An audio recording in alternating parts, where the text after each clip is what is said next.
The job of a hero requires a high level of commitment, the ability to make the right decision under pressure, You ready? Let's do it. the willingness to venture into the unknown. At home, in schools and communities, our children's greatest heroes are often standing right next to them, and statistics show that these positive adult influences help kids avoid alcohol and other drug use. Be a real hero. Get involved in the life of a child. When you join Americorps, the domestic Peace Corps, you join a long line of Americans committed to making their world a better place. Join Americorps, improve your community, and gain a lifetime of experience. This is something I really care about, and well, I really wanted to do something meaningful this year, something that makes a difference. Well, I knew I wanted to take the year off, and I was thinking of working for an architectural firm, just something that would probably look good, as I was applying to grad school, but it was more important for me to do something that, I thought was a good thing to do. It's definitely like the most rewarding, centering thing I've ever done. Like, I've been sort of drifting since high school, and I feel really anchored right now. The 4 components of the Americorps ethic are getting things done, strengthening communities, encouraging responsibility, and expanding opportunity. Want to lower your auto insurance rates, but you don't have the best driving record?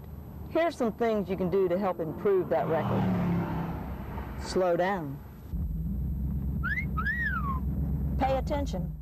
As our own growing population spreads into the untamed areas of the state, these creatures are losing their habitats to developments that plow over their homes or to storm and wastewater runoff that pollutes the waters, killing their food sources. Our challenge is to find a way to share our state with these plants and animals and to pass this natural heritage on for future generations. As you take your tour from the mountains to the sea, take this time to enjoy the diversity and beauty of all the plants and creatures that call the waters of South Carolina home.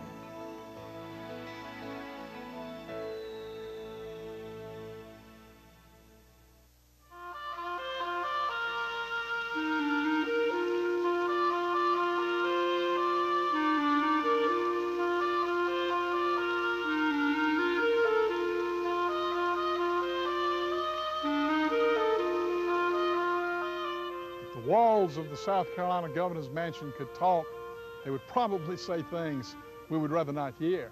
I therefore speak for them today. The mansion is many things to many people.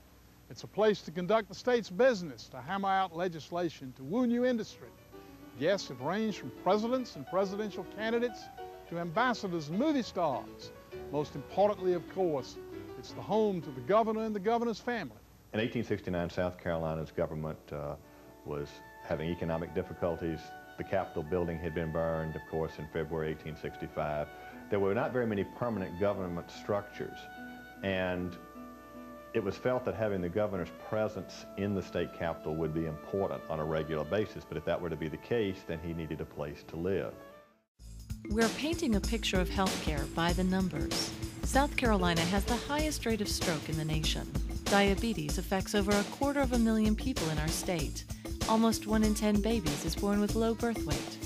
We know that behind every number is a story, and we want to hear yours. Have you lost your health insurance, been denied coverage, or can't afford insurance? Help us fill in the blanks. Call the South Carolina Department of Insurance at 803-737-6160.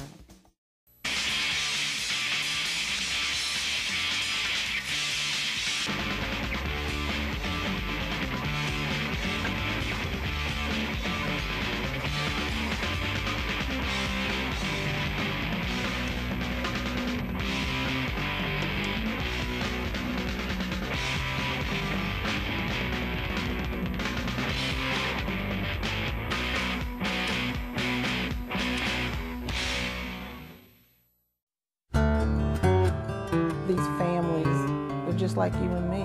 They want to be respected. They're just in a situation that has happened to them.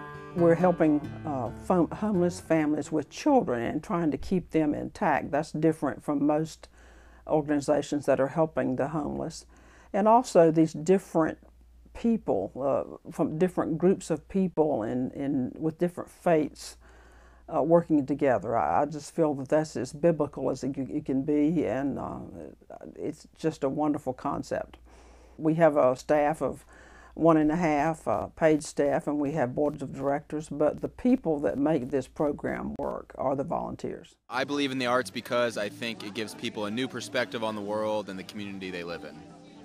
I believe in the arts because it reflects the spirit of humanity and also of the individual. And without it, our lives would be shallow and two-dimensional. It fulfills a lot of different goals and needs within your life that otherwise wouldn't go fulfilled because TV doesn't do it. I've just wrapped the start of the basket. I've pulled the needle through here. Now we're going to treat it as an oval braided rug. It's not braided, but it's oval.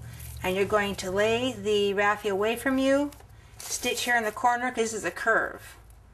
You have to have stitches on your curve right here.